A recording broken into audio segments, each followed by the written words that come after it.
wabarakatuh. Di sini di video kali ini saya akan membahas tentang sedikit materi tentang lighting arrestor. Video ini dibuat sebagai ujian tengah semester praktikum transmisi dan distribusi. Oke, tak perlu lama-lama, langsung saja kita ke materi. Oke teman-teman, langsung saja ke materi. Tapi sebelum saya mulai, lebih baik kita perkenalan terlebih dahulu ya. Oke, ini data diri saya. Nama saya Mufrid Chandra Alim. Ini nomor induk mahasiswa 18010416, dan saya berasal dari kelas Teknik Listrik 2A, jurusan Teknik Elektronika, prodi D3 Teknik Listrik. Oke, tak perlu berlama-lama. Hari ini pembahasan kita hari ini nih, ada 6, yaitu dari pengertian lighting arrestor, teknologi lighting arrestor, klasifikasi lighting arrestor, konstruksi lighting arrestor, FMEA lighting arrestor, serta pemeliharaan lighting arrestor. Oke, yang pertama, apa sih lighting arrestor itu? Lighting arrestor merupakan peralatan yang berfungsi untuk melindungi peralatan listrik lain dari tegangan surya maupun surya petir, surya hubung. Surya mungkin merambat di dalam konduktor saat peristiwa sebagai berikut. Yang pertama, kegagalan sudut pelindungan petir sehingga surya petir mengalir di dalam konduktor fasa. Yang kedua ada back flashover, akibat nilai pentanahan yang tinggi baik di gardu induk maupun di saluran transmisi, teman-teman. Terus yang ketiga ada proses switching. Yang keempat, gangguan fasa-fasa ataupun fasa tanah baik di saluran transmisi maupun di gardu induk. Oke, yang kedua adalah karakteristik lighting arrestor. Lighting arrestor memiliki karakteristik sebagai berikut. Yang pertama, pada tegangan operasi itu poinnya ada 2. Lighting arrestor bersifat sebagai insulator. Arus bocor ke tanah tetap ada, namun dalam order miliampere arus bocor ini mayoritas adalah arus kapasitif. Yang kedua, pada saat terjadi surya petir atau surya hubung, lighting arrestor bersifat sebagai konduktif dengan nilai resistansi sangat rendah. Lighting arrestor mengalirkan arus surya ke tanah dalam order kiloampere. Terus, lighting arrestor segera bersifat insulator setelah surya berhasil dilewatkan, sehingga menghilangkan pengaruh flow current. Teknologi lighting arrestor sudah dikembangkan sejak 100 tahun silam, bersama dengan dimulainya penggunaan listrik secara massal. Secara ringkas, ini ada sejarah ini di tahun 1892 sampai 1908 penggunaan air gaps. Ini banyak banget ya, nanti kita bisa disimak di sini ya, bisa dibaca. Terus yang selanjutnya, klasifikasi lighting arrestor. Lighting arrestor dikelompokkan berdasarkan dari letak pemasangannya. Itu ada 2, di lighting arrestor di gardu induk non GIS. Yang kedua adalah lighting arrestor di saluran transmisi. Berikut ada gambar tentang lighting arrestor di gardu induk. Ini gambarnya, teman-teman. Nih, gambar yang kiri adalah housing porselen, yang di kanan kalian adalah housing polimer. Terus gambar lighting arrestor di saluran transmisi. Nih, gambarnya seperti itu, teman-teman. Oke. Konstruksi lighting arrestor. Lighting arrestor ini di saluran transmisi ataupun di gardu induk memiliki konstruksi yang hampir serupa. Komponen utamanya dari lighting arrestor adalah varistor atau komponen aktif yang terbuat dari zinc oksida. Varistor ini terbentuk keping blok tersusun di dalam housing atau kompartemen yang terbuat dari porselen ataupun polimer. Tuh gambarnya di samping ini kita bisa disimak ya. Selain sebagai penyangga, housing ini juga berfungsi untuk menginsulasi antara bagian tegangan dan bagian pertegangan dan tanah pada tegangan operasi lighting arrestor. Oke. Lighting arrestor juga dilengkapi dengan katup pressure relief di kedua ujungnya. Katup ini berfungsi untuk melepas tekanan di internal yang berlebih. Pada saat lighting arrestor dilalui oleh surya, konstruksi lain pendukung lighting arrestor terdiri dari struktur penyangga, guarding ring, pentanahan, dan alat monitoring. Oke, ini yang pertama ada active part. Active part terdiri dari kolom capacitor zinc oxide atau ZNO, kepingan zinc oxide dicetak dalam bentuk silinder yang besaran diameternya keping tergantung pada kemampuan absorpsi energi dan nilai discharge arus. Material silinder terbuat dari aluminium. Silinder ini selain memiliki kemampuan mekanis juga berfungsi sebagai pendingin. Ini diameter keping bervariasi dari 30 mm untuk arrestor kelas distribusi hingga 100 mm untuk arrestor HV atau EHV. Setiap keping blok memiliki tinggi bervariasi dari 20 hingga 45 mm. Oke. Ini adalah gambar keping blok variator zinc oxide. Nilai residual voltage untuk setiap keping ZNO pada saat dilewati arus surya tergantung pada diameter keping tersebut. Sebagai contoh, pada keping dengan diameter 32 mm, nilai residual voltage sebesar 450 volt per milimeter. Sementara untuk diameter 70 mm, nilai residual voltage menurun menjadi 280 volt mm. Oke, yang kedua, ini ada housing lighting arrestor. Housing lighting arrestor adalah tumpukan keping ZNO ditaruh dalam sangkar rod, umumnya terbuat dari FRP atau fiber glass reinforced plastic. Conversion spring dipasang pada kedua ujung kolom active part untuk memastikan susunan keping memiliki pentanahan mekanis. Compartment housing dapat terbuat dari porselen ataupun polimer. Ini ada gambarnya teman-teman. Oke, housing, konstruksi housing lighting arrestor. Ini yang ketiga, sealing dan pressure relief system. Sealing ring dan pressure relief di diagram dipasang di kedua ujung arrestor. Sealing ring terbuat dari material sintesis, sementara pressure relief terbuat dari steel atau nikel dengan kualitas yang sangat tinggi. Pressure relief bekerja sebagai katup pelepasan tekanan internal pada saat lighting arrestor mengalirkan arus lebih surya. Ini ada gambarnya. Ini gambar sealing dan pressure relief system. Ini guarding ring yang tadi ya.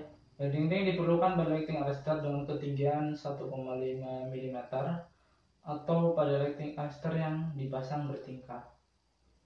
Guarding ring berfungsi sebagai kontrol distribusi medan listrik, medan elektris sepanjang permukaan lighting arrestor.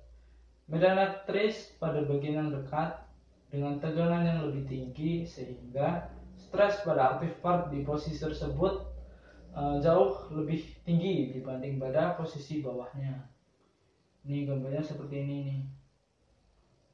Guarding ring, transmisi lighting arrestor atau TLA. Yang keempat ada peralatan monitoring dan insulator dudukan. Lighting arrestor dilengkapi dengan peralatan monitoring, yakni counter jumlah kerja lighting arrestor atau meter arus bocor total sebelum diketanahkan. Kawat di pentanahan dilewatkan dahulu pada peralatan monitoring. Oleh karenanya, insulator dudukan perlu dipasang baik pada kedua ujung peralatan monitor maupun pada kedua dudukan lighting arrestor agar selalu melindungi lighting arrestor hanya melewati kawat pentanahan. Oke, ini ada gambarnya. Ini adalah counter LA dan counter meter arus bocor total. Ini yang di samping ada gambar dudukan transmisi lighting arrestor. Oke, yang kelima ada struktur penyangga lighting arrestor. Lighting arrestor dipasang pada ketinggian tertentu dari permukaan tanah. Untuk itu diperlukan struktur penyangga yang terdiri dari fondasi dan struktur besi penyangga. Ini gambarnya seperti ini. Bisa dilihat struktur penyangga lighting arrestor. Oke, ini ada FMEA lighting arrestor. FMEA atau Failure Mode Effective Analysis merupakan analisis yang dilakukan untuk mendapat gejala kegagalan pada sebuah peralatan dengan penerapan keterkaitan sebab akibat antara kegagalan yang satu dengan penyebab sebelumnya. Demikian seterusnya hingga ditemukan penyebab kegagalan yang paling awal. Dengan mengetahui gejala kegagalan, dapat ditentukan mode inspeksi atau pengujian yang perlu dilaksanakan sehingga gangguan dapat dicegah.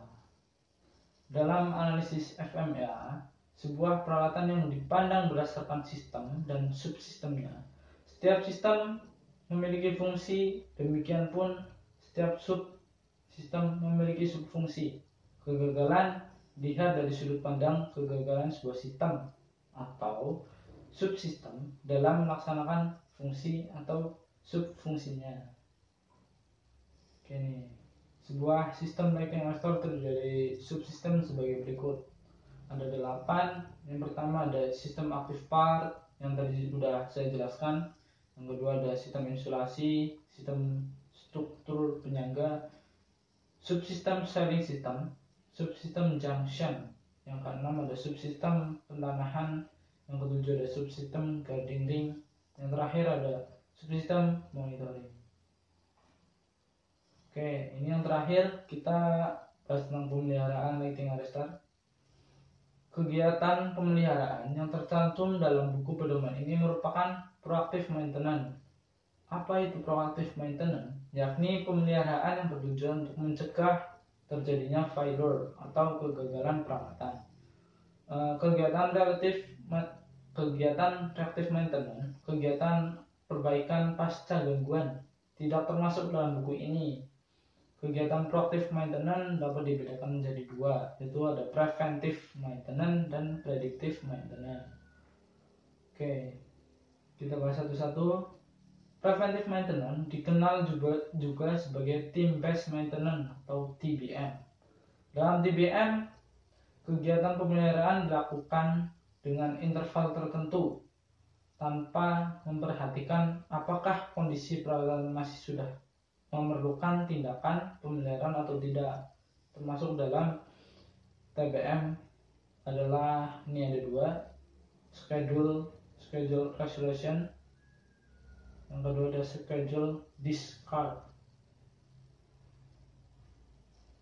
Ini ada preventive maintenance dikenal sebagai team based maintenance TBM. Dalam TBM, kegiatan pemeliharaan dilaksanakan sebagai interval tertentu tanpa memperhatikan apakah kondisi peralatan memang sudah memerlukan tindakan pemeliharaan atau tidak. Termasuk dalam TBM ada 3. Ini yang preventive maintenance, yang tadi itu predictive maintenance ya. Yang preventive maintenance ada 3, condition monitoring, condition based maintenance atau CBM, dan lifetime prediction. Nih, predictive maintenance pada lighting arrestor sebagai contoh adalah sebagai berikut. Pengukuran arus bocor resistif LA atau LCM, perubahan interval pengukuran LCM setelah diketahui kondisi lighting arrestor itu weak.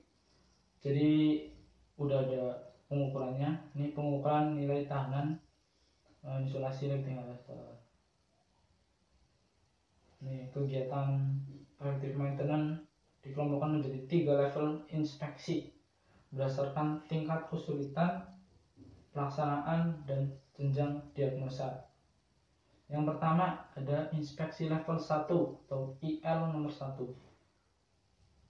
Inspeksi online yang bersifat visual bertujuan untuk mendeteksi adanya ketidaknormalan atau anomali pada peralatan yang menginisialisasi inspeksi lanjutan. Kegiatan ini dilaksanakan dengan menggunakan panca indera, yaitu dengan penglihatan, pendengaran, maupun penciuman. Yang kedua ada inspeksi level 2. Inspeksi online bertujuan untuk mengetahui kondisi perasaan conditional assessment dilaksanakan dalam kondisi pertegangan. Yang ketiga ada inspeksi level ketiga, yaitu inspeksi offline yang bertujuan untuk mengetahui kondisi peralatan atau condition assessment dilakukan dalam kondisi tidak bertegangan. Ini ada jenis-jenis kegiatan inspeksi. Inspeksi level 1 lighting arrestor. Interval dalam jenis kegiatan yang satu pada lighting arrestor dilakukan dalam tabel berikut. Ini bisa dilihat ya teman-teman tabelnya. Ini ada lighting arrestor di gardu induk maupun lighting arrestor di saluran transmisi. Ini ada kegiatan IL1 nih, visual dan audio inspection.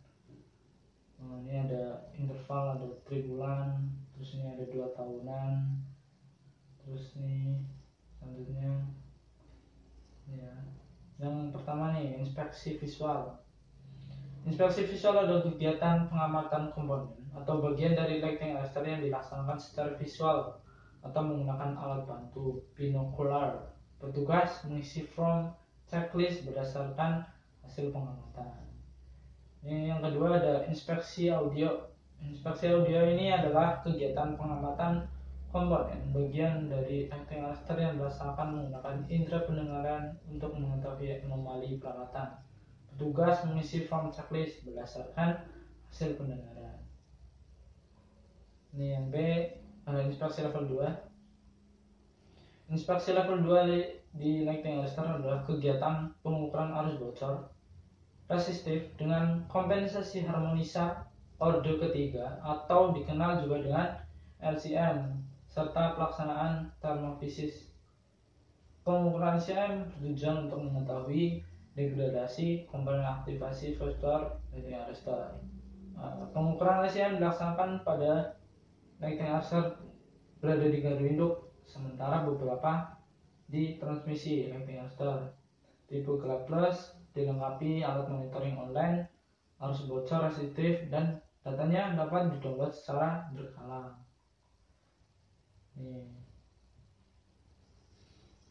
Ini ada pengukuran termofisis ya, dilaksanakan untuk mengetahui adanya hotspot pada lighting arrestor dan transmisi lighting arrestor. Tipe capless akibat arus bocor resistif. Ini ada tabelnya ya teman-teman, bisa dilihat di sini. Peralatan ada di gardu induk. Ini kalau di gardu induk ini tahunan terus ada bulanan. Ini bulan. Tapi kalau di saluran transmisi itu biasanya triwulan, setiap 3 bulan sekali diadakan inspeksi. Nih, inspeksi dengan thermal image. Inspeksi dengan thermal image adalah kegiatan pengamatan komponen atau bagian dari lighting arrestor dengan menggunakan alat bantu kamera thermal atau kamera termofisis. Tujuan dari kegiatan ini adalah menemukan hotspot atau titik panas hot ya, bukan hotspot tethering ya, ini tapi hotspot titik panas ya, yang mengindikasikan adanya anomali peralatan. Ini ada gambarnya nih. Jadi di sini nih kita bisa dicek nih, kelihatan mana hotspotnya, titik panasnya menggunakan kamera termofisis. Oke, ada konsistensi pelaksanaan termofisis sangat penting untuk mendukung hasil asesmen yang sangat baik.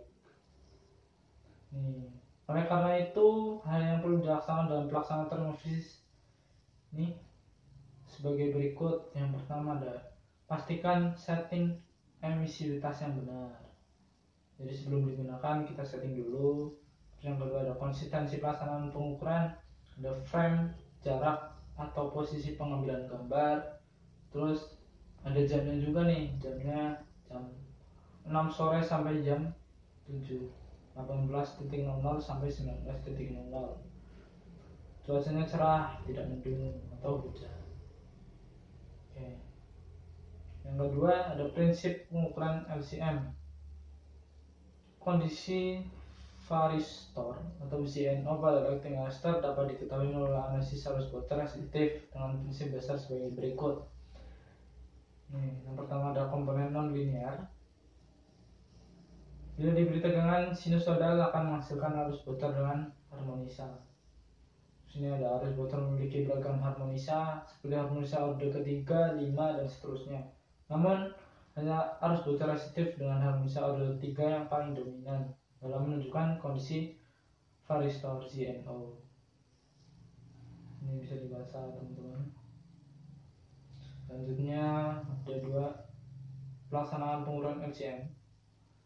Kelengkapan alat ukur LCM sebagai berikut. Nih, kelengkapannya ini ada cetek clip on, flat probe lengkap antena, current probe, alat ukur LCM, CPU, multimeter, AC/DC converter, ada software manajemen data. Terus ini ada hal-hal yang harus mendapat perhatian sama proses pengukuran. Nih, untuk safety ya, lakukan pengukuran termofisis sebagai pelaksanaan uji LCM. Bila ditemukan hotspot pada kompartemen lighting arrestor, pengukuran LCM tidak boleh dilaksanakan. Jadi harus tetap safety. Terus ini ada grounding alat uji yang baik. LCM harus terhubung ground dengan baik. Oke, yang ketiga ada cetek clip on, harus menutup sempurna saat pengukuran. Terus seluruh koneksi pengukuran terhubung baik, tidak longgar. Pastikan setting LCM dengan benar. Ini ada modenya, mode time, line, average, bisa dibaca. Oke. Nih selanjutnya ada posisi penaruh electric probe. 10 cm vertikal di bawah insulator dudukan lighting arrestor dan 5 cm horizontal dari lighting arrestor tidak menyentuh piring insulator lighting arrestor. Yang ketujuh, catatan pelaksanaan pengukuran nih. Pengukuran dilaksanakan minimal 4 kali.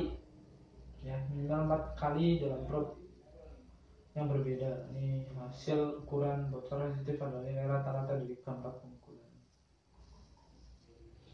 Nih, yang ketiga, inspeksi level 3. Oke, ini di gardu induk dan juga transmisi kayak tadi ya. Tapi ini di gardu induk lebih banyak. Pengukuran nilai tahanan isolasi, nilai pentanahan, serta surge counter. Tabelnya. Pengukuran nilai tahanan insulasi menggunakan major test. Pengukuran ini tahanan insulasi bertujuan untuk memenuhi kemampuan insulasi lighting arrestor pada tegangan operasional. Pengukuran dilaksanakan dalam kondisi tidak bertegangan atau saat padam. Ini ada titik pengujiannya. Ini ada tahanan insulasi lighting arrestor dari terminal atas hingga ground. Yang kedua ada tahanan insulasi pada setiap stack lighting arrestor. Yang ketiga ada tahanan insulasi insulator dudukan atau post insulator. Oke, ini hal yang penting perlu diperhatikan dalam selama proses pengukuran. Yang pertama ini ada pastikan lighting arrestor dalam kondisi bersih. Nah, jadi setiap pengukuran lighting arrestor dalam kondisi bersih. Terus ini yang kedua ada lepaskan koneksi kawat konduktor pada kawat grounding lighting arrestor. Oke, ini yang ketiga ada pastikan alat uji memiliki supply satu daya yang baik. Oke, ini yang keempat menggunakan alat uji dengan kemampuan ukur 1 G ohm, lebih dari 1 G ohm. Yang kelima, pasca pengukuran pastikan koneksi kawat konduktor dan kawat grounding lighting arrestor terpasang kembali dengan benar. Jadi setelah pengukuran, pasca pengukuran LA terpasang kembali.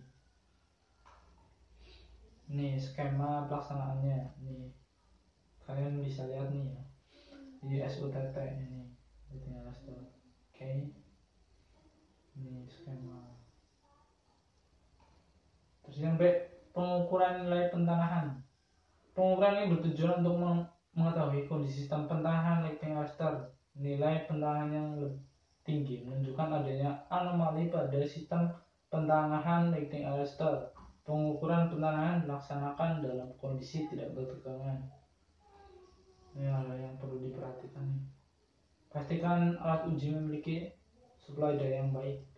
Yang kedua, lepas kawat pentanahan dari rangkaian lighting arrestor.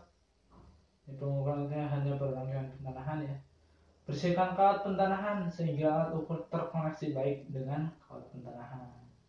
Yang keempat, gunakan bumi sebagai referensi pengukuran, bukan pentanahan peralatan yang lain yang sudah terhubung dengan sistem mesh Arduino. Ini yang C adalah pengujian surge counter LA. Pengujian surge counter LA bertujuan untuk mengetahui apakah alat tersebut mampu bekerja pada saat terjadi surya. Jika dalam kondisi baik, counter akan bertambah bila diberi impuls tegangan DC. Impuls tegangan DC digunakan dalam pengujian dihasilkan dari kapasitor 400 sampai 500 μF. Pelaksanaan dilaksanakan dalam kondisi tidak bertegangan. Ini hal yang perlu diperhatikan selama proses pengukuran pentanahan. Pertama, lepaskan kawat pentanahan di kedua sisi surge counter lighting arrestor. Yang kedua adalah lakukan pembersihan insulat surge counter lighting arrestor sebelum pelaksanaan pengujian. Yang ketiga, pelaksanaan pengujiannya. Ini pelaksanaannya, charge kapasitor dengan tegangan suplai AC 220 volt selama 30 sampai 60 detik. Yang kedua, hubungkan kedua kutub kapasitor dengan segera pada kedua ujung surge counter sehingga impuls DC current dialami oleh surge counter. Ini ada gambarnya nih. Ini sedang dilaksanakan pengujian ya. Oke.